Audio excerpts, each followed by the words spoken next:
What's done is done. And for the Ohio State Buckeyes, they can't go back and change the way that Saturday night ended.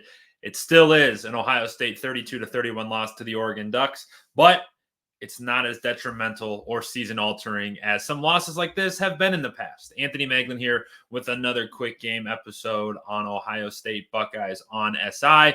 Tonight, we're talking about the effect that Saturday's loss is going to have on the rest of the year. And frankly, it's not going to be much. That's evident in the way that the AP poll voters selected the top 10. And that's also going to be evident in the way that the playoff is selected and how Ohio State is looked at across the nation. Because, yes, they were beat, but they were also beat on the road against a very good football team in a very, very, very tough environment on Saturday night.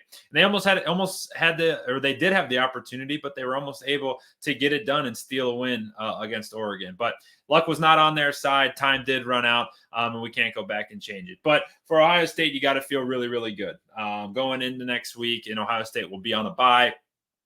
They are currently ranked 4th in the country in the current AP poll. Texas comes in at number 1, which we talked about on Saturday night after the game. Oregon jumps up to number 2. Penn State jumps up to number 3. Ohio State drops to number 4. Georgia drops to number 5, stays at 5. Miami stays at 6. Alabama stays at 7. LSU makes a huge jump into the top 10. They go to number 8 in the country. And then Iowa State is the new face in the top 10 at 9. Clemson is at 10. Tennessee drops 3 spots down to number 11. And then Notre Dame rounds out your top 12 as they fall 1 spot after they take care of Stanford on Saturday afternoon. So for Ohio State, that loss, while disappointing, while frustrating in many ways, is not going to affect the season much. And they have a really great opportunity coming in 2 weeks to just right all their wrongs. With that said, when they do go to Penn State and take on the hopefully number 3 ranked Nittany Lions, if you lose that game, you then open the conversation up to can Ohio State be left out of the college football playoff with 2 losses? Granted, those 2 losses are against 2 top 5 teams, but 2 losses nonetheless. So what happened on Saturday?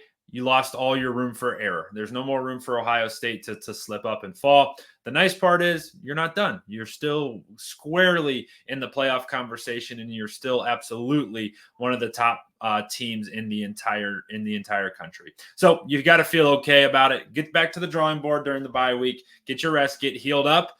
Correct a lot of those mistakes and come out and take care of business next week against the Nebraska Cornhuskers. That's got to be the only thing on Ohio State's mind.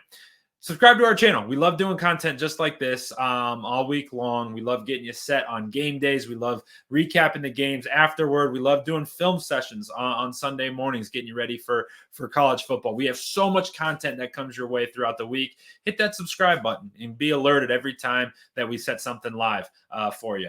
For all of our written content, head over to our website, si.com/college/Ohio State, where we got you covered wall to wall. As the Buckeyes look to rebound from a tough loss against Oregon this week. They're off, but next week they got their eyes set on the Nebraska Cornhuskers, who will come to town and visit the Ohio State Buckeyes in 2 weeks' time. But for now, that loss, while it hurts, doesn't end your season. Thanks for hanging out with us on Ohio State Buckeyes on SI.